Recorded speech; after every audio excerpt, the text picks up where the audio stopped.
Je dis bonjour à tout le monde. Soyez bénis au nom de Jésus. Ce matin, j'ai intitulé ce message « Inauguration du projet après le Covid-19 ». Amen. Pourquoi j'ai nommé inauguration? C'est-à-dire c'est le début, le commencement de quelque chose qui a des conséquences durables. Quelque chose va se produire. Vous n'êtes pas venu ici simplement par plaisir. Vous êtes venu parce que vous avez crié à Dieu, vous avez voulu entendre une parole de Dieu. D'ailleurs, j'annonce tout de suite la couleur. Le Seigneur disait à Daniel, « Daniel, mon bien-aimé, avant que tu n'aies ouvert la bouche, je t'avais déjà entendu parce que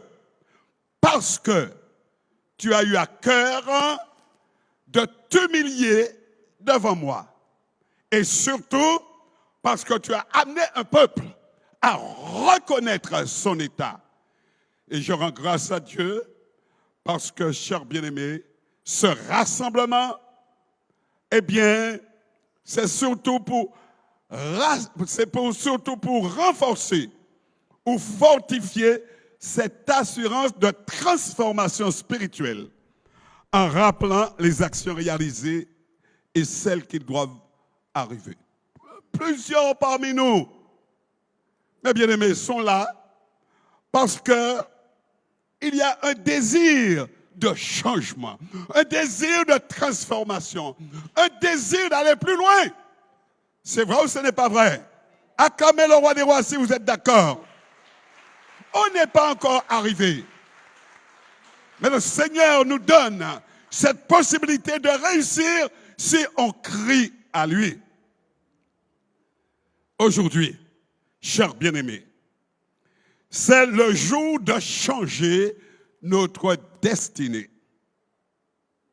C'est le jour de commencer à réécrire une nouvelle page de notre vie. Nous étions dans la routine. Nous étions vraiment, chers bien-aimés, toujours les mêmes choses. Mais aujourd'hui, il y a quelque chose qui change. Maurice, Jean-Pierre, aujourd'hui, il y a quelque chose qui change. Amen. Et tous ceux qui sont là ont cette même espérance. C'est le jour de développer le travail physique et spirituel attendu par le Maître. Gloire à Dieu. Prenez avec moi, s'il vous plaît, 2 Chroniques 31, versets 20 à 21. Vous allez voir comment on réussit dans tout ce que nous faisons. Allez-y. Amen. Je ne suis pas là pour vous attaquer, mais je suis là pour vous dire la vérité. Oui. 2 Chroniques 31, versets 20, 21. 2 Chroniques 31, 20, 21. Voilà ce que fit Ézéchias dans tout Juda. Il fit ce qui est bien, ce qui est droit, ce qui est vrai, devant l'Éternel son Dieu. Il agit de tout son cœur et il réussit dans tout ce qu'il entreprit en recherchant son Dieu pour le service de la maison de Dieu, pour la loi et pour les commandements. Amen. Amen. C'est une église qui a la parole, c'est une église qui se lève, c'est une église qui expérimente la parole de Dieu. Car il ne suffit pas simplement, chers bien-aimés, de lire la parole, mais il faut la mettre en pratique. Amen. Mettez la parole en pratique. Une église, mes bien-aimés, qui se lève pour mettre la parole de Dieu en pratique. Descends. Alléluia. Chers bien-aimés, 2 prophètes nous annoncent quelque chose Colossiens 2, versets 4 à 6. Colossiens 2, 4, 6. Je dis cela afin que personne ne vous trompe par des discours séduisants. Car si je suis absent de corps, je suis avec vous en esprit, Amen. voyant avec joie le bon ordre qui règne parmi vous et la fermeté de votre foi en Christ. Ainsi donc, comme vous avez reçu le Seigneur Jésus-Christ, marchez en lui. Amen. Amen. Chers bien-aimés, il y a un autre prophète que j'aime beaucoup, Michée 2, verset 13, mais je vais le lire en français courant. Michée 2, verset 13. Voilà ce que dit le prophète. Ce n'est pas n'importe quel prophète. Celui qui ouvre le chemin marche à votre tête. Vous êtes libérés, vous passez la porte et vous sortez. C'est le Seigneur votre roi qui vous conduit. Laissez-vous conduire par Dieu. Ne résistez pas à l'esprit. Faites ce qu'il vous dit à travers la parole et vous verrez la gloire de Dieu. Et vous verrez sa gloire. Oh, j'avoue qu'on souffre. J'avoue qu'on passe par le même chemin que le Seigneur. Chers bien-aimés, quels sont les outils qui vous permettront de développer le projet tant attendu par le Tout-Puissant? Parce qu'il y a un projet, je dirais à la limite que c'est même le dernier projet, mes bien-aimés, avant le retour du Seigneur, avant l'enlèvement. C'est un projet important. D'ailleurs, nous avons commencé par le nettoyage physique. Et samedi prochain, ce sera le nettoyage spirituel. Alléluia. Et après, les choses vont aller. Tout est parti. Personne ne peut arrêter. Personne, je dis bien personne, ne peut arrêter vraiment le mouvement.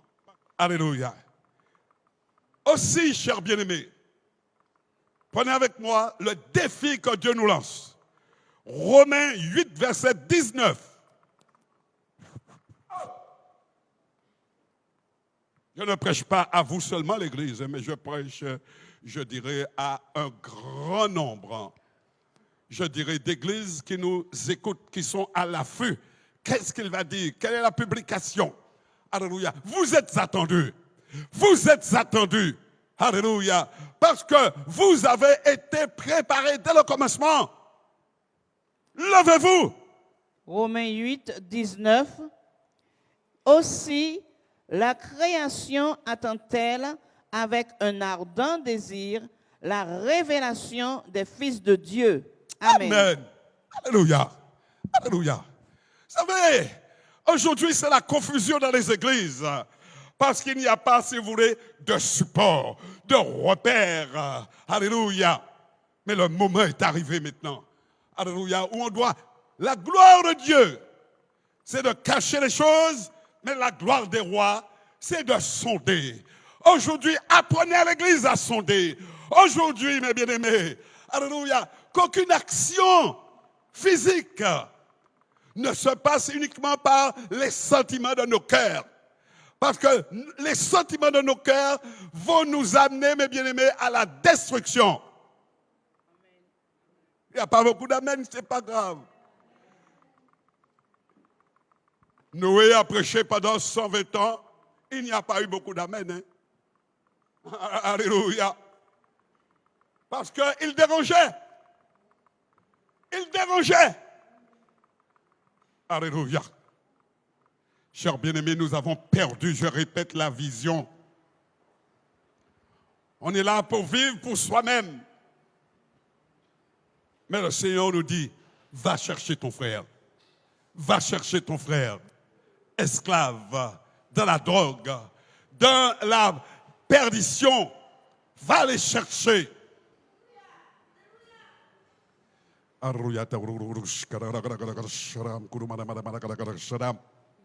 Je crois qu'il nous faudrait, chers bien-aimés, trouver le médicament pour pouvoir ouvrir nos oreilles aux directives du Seigneur. Cherchons-les.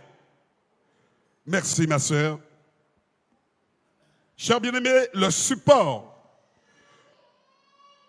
de mon projet, du projet que je veux vous présenter, encore, le projet de l'Église, vous l'avez bien compris, rétablissement des choses anciennes. Notamment, je dirais, la repentance.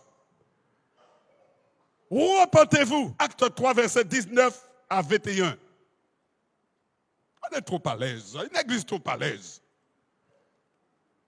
Trop à l'aise. Acte 3, 19, 21.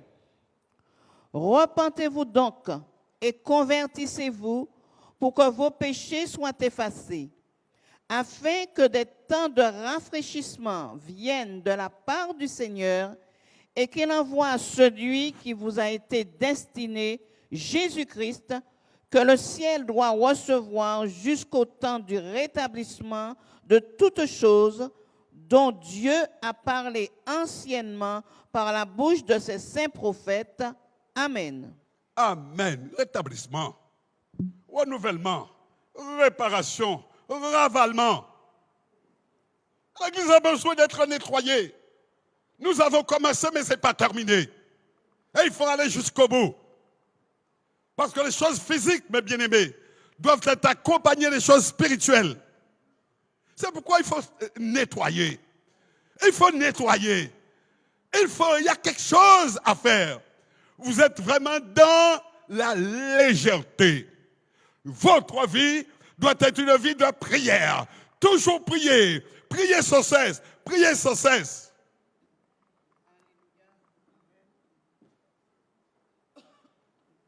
Comprenez-vous ce que je vous dis? Et je peux vous dire, en tant que missionnaire, j'ai été souvent accompagné par le pasteur Souklaï. Il peut en témoigner. Combien de fois nous avons été préservés des dangers simplement parce que nous faisions attention. Vous êtes là avec moi?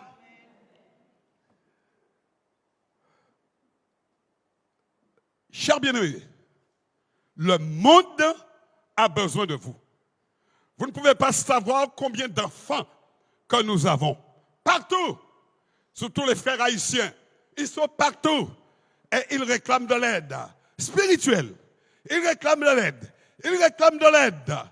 Mais il y a très peu qui peuvent se lever, donner un peu de leur temps pour pouvoir vraiment former, pour pouvoir éduquer. Sœur Caroline, fais un petit coucou à tout le monde. Voilà. Je rends grâce à Dieu parce que ton fils s'est connecté à moi. Et il me parlait d'un problème là où il allait dans une église. Et il me disait un peu comment cette église est hors de ce qu'il a appris. Et il a décidé, c'est un costaud, hein? C'est dommage que son papa ne soit pas là. Il a appelé le pasteur, il a parlé avec le pasteur. Pasteur, ça c'est pas vraiment la parole. Moi, je ne peux pas rester dans cette église-là, etc. et tout cela. Il a donné des arguments sur la divinité, sur le sang, sur la manière, mes bien-aimés, je dirais, de se repentir. Il connaît la parole. Et comme dit le Seigneur me dit avant de partir, il faudrait que tu formes des disciples. Il faudrait que tu me formes des disciples. Parce que c'est ça qu'ils sont en train de ramener. Alléluia. Acte 22, verset 14-15. Acte 22, verset 14-15.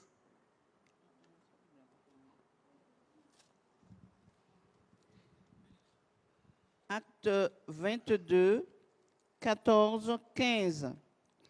il dit, le Dieu de nos pères t'a destiné à connaître sa volonté, à voir le juste et à entendre les paroles de sa bouche, car tu lui serviras de témoin auprès de tous les hommes des choses que tu as vues et entendues.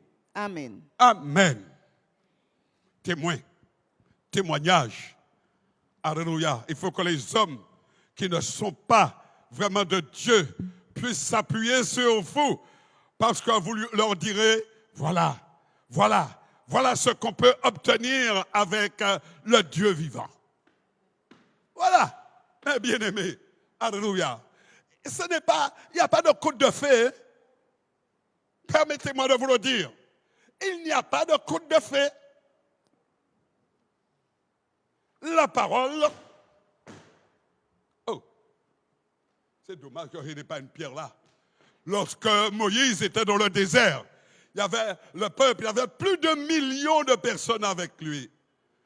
Sans compter le troupeau. Il a crié à Dieu, Seigneur, que vais-je faire? Le Seigneur lui a dit, frappe le rocher. Il en sortira de l'eau. Frappe le rocher. Il en sortira de l'eau. Dieu a-t-il changé? Mais tout le problème, c'est qu'on a du mal à rester dans la parole. Parce qu'après, il a dit, lorsque ça s'est encore produit, il a crié à Dieu, Seigneur, que puis-je faire? Le Seigneur lui a dit, parle au rocher. Et il en sortira de l'eau. Mais il était déjà tellement aigri, il était déjà tellement, etc., et tout par le peuple, il a fait le contraire. Mais il a payé le prix. Il a été jugé. Chers bien-aimés, quand vous conduisez, quand vous êtes dans un groupe, quand vous conduisez vraiment, je dirais, un peuple, faites tout pour entendre et ne pas réagir.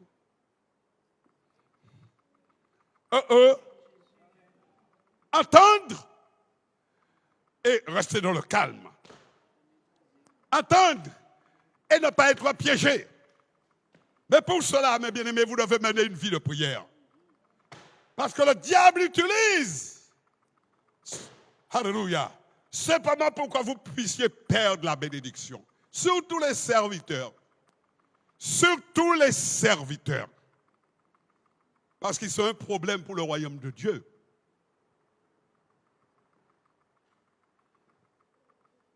Vous êtes là avec moi? Amen. L'heure passe et je vais donner 3 points sans développer. Je dirais simplement, chers bien-aimés, au moment où nous faisons cette inauguration, parce que c'est merveilleux. C'est merveilleux parce que le Seigneur m'a déjà montré vraiment le résultat. J'aurai l'occasion de vous le dire. J'ai déjà, mes bien-aimés, alléluia, le résultat de l'obéissance. L'obéissance, c'est d'annoncer la parole de Dieu. Il ne suffit pas simplement de lire la parole de Dieu, mais c'est de la mettre en pratique et de demeurer dans la parole de Dieu. Oh. Alléluia. Si vous n'êtes pas, mes bien-aimés, permettez-moi de vous le dire, si vous n'êtes pas fort dans l'esprit, vous êtes dérouté. Vous êtes dérouté. Je m'adresse surtout aux responsables. Alléluia. Restez forts dans ce que vous avez entrepris.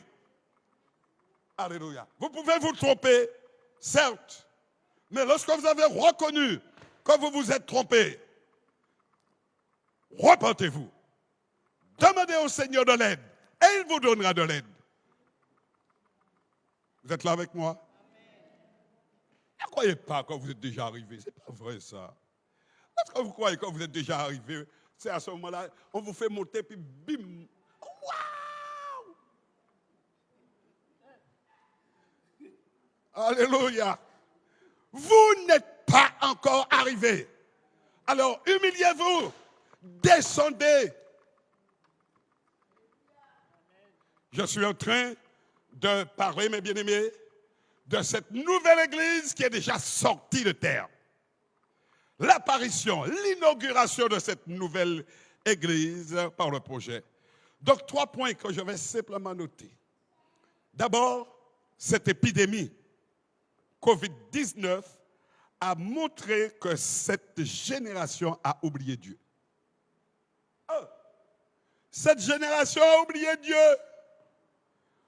Après tout ce que nous avons fait comme préparation sur la valeur du sang, la valeur prophétique du sang de Jésus, dès que, mes bien-aimés, le Covid est arrivé,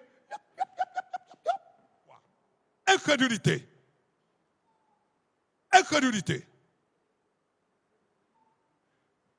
Dieu a dit qu'il vous protégera. Moi, je n'ai pas manqué un jour. Chaque matin, 4h30, je suis au LSP. Pas un seul jour que j'ai manqué.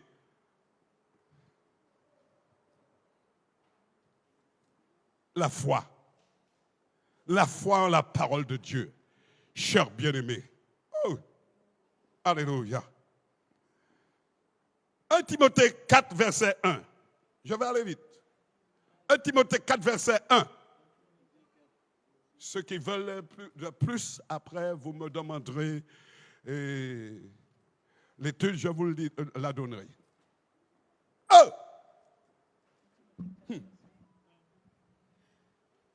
1 Timothée 4, verset 1. Verset 1.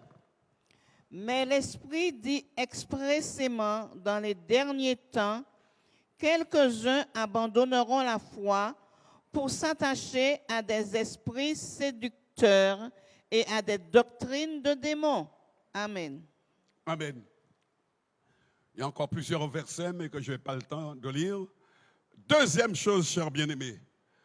Alléluia. C'est ce que Timothée a déclaré. Mais lorsqu'on fouille la parole de Dieu, lorsqu'on cherche, mes bien-aimés, les hommes qui ont discerné, qui se sont appliqués à connaître la vérité, on trouve, mes bien-aimés, que nos pères spirituels ont prophétisé un grand réveil. Âgé de 9, je prends un cas comme ça, un exemple. Âgé de 9. Un grand réveil est en route. Un séisme se prépare. Un magma, alléluia, se prépare. Âgé de 9.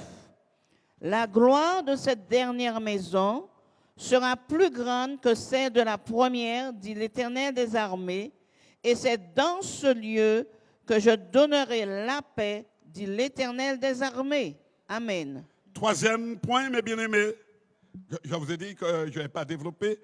Troisième point, en regard de cette situation, mes bien-aimés, nous devons faire quelque chose. Jeunes gens, jeunes filles, l'Église, arrêtons de dormir. Arrêtons de faire semblant. Car il y a beaucoup de faux semblants.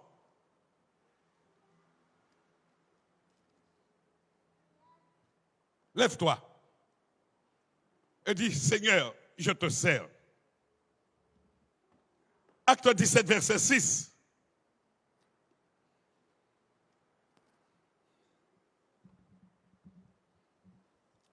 Acte 17, verset 6.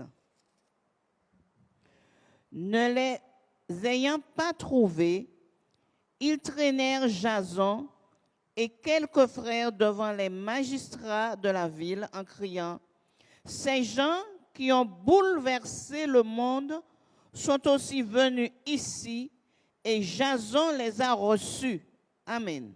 Amen. Voilà. Le genre de chrétiens que Dieu cherche. Les gens qui ont bouleversé ce monde. Les voilà ici. Faisons attention. Ce sont des gens, mes bien-aimés, qui sont dans les écoles, qui sont dans les entreprises, qui sont partout et qui n'ont pas peur de confesser Jésus. Muriel, ça a commencé. Je le sais parce que Dieu m'a parlé pour toi. Il faut continuer. Je veux t'encourager. Il y a quelque chose de spécial pour toi. Alléluia. Chers bien-aimés, je voudrais simplement vous dire une chose. Vous priez, vous jeûnez, vous faites tout ce que vous voulez, vous êtes dans la piété, mais cela ne suffit pas. La foi sans les œuvres est morte. Il y a un prix à payer. Je le répète, il y a un prix à payer. Jacques 2, verset 20. Oh! Jacques 2, verset 20. Jacques 2, verset 20. Veux-tu savoir, ô homme vain, que la foi sans les œuvres est inutile? Amen. Amen. Alors, c'est vrai. Alléluia. Chers bien-aimés, il y a de beaux parleurs, surtout dans le domaine spirituel. On connaît. Alléluia. La foi sans les œuvres. Alléluia. La foi sans les œuvres. Chers bien-aimés, voilà ce que dit le Seigneur, le Dieu Tout-Puissant.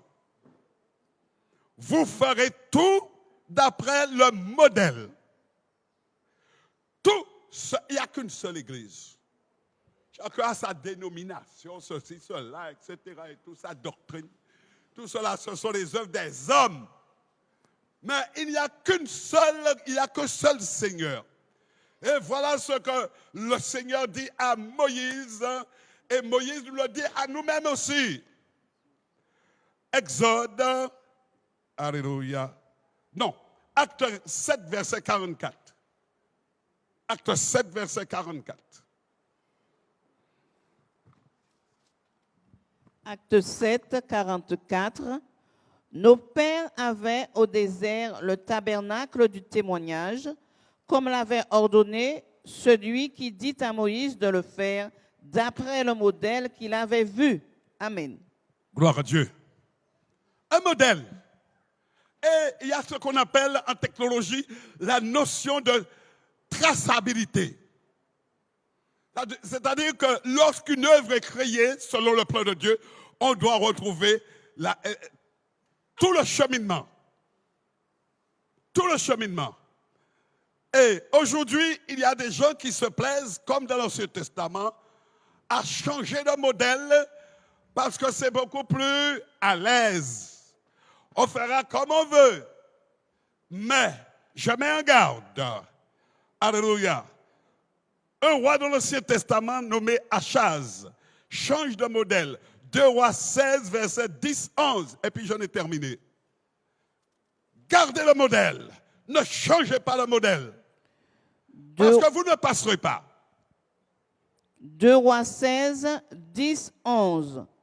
Le roi Achaz se rendit à Damas au-devant de Tiglath-Pileser, roi d'Assyrie.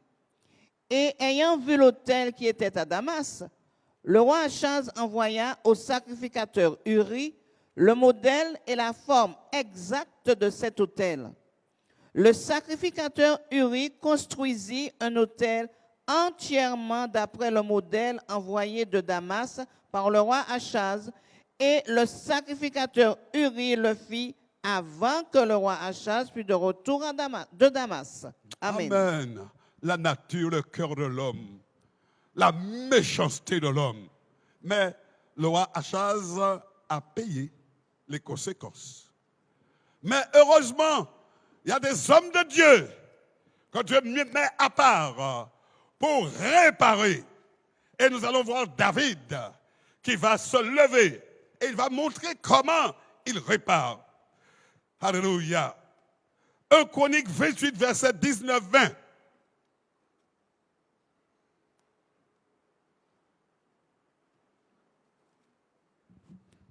1 Chroniques 28, 19, 20.